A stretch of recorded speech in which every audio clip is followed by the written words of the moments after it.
गोपियों से पूछूं चाहे ले लो कसम खाना।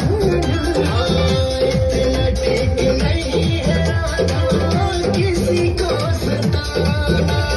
हो गया है कान्हा बाबला आभा, बाबला आभा। अच्छा मैं रूठूं तो ना मुझको मनाना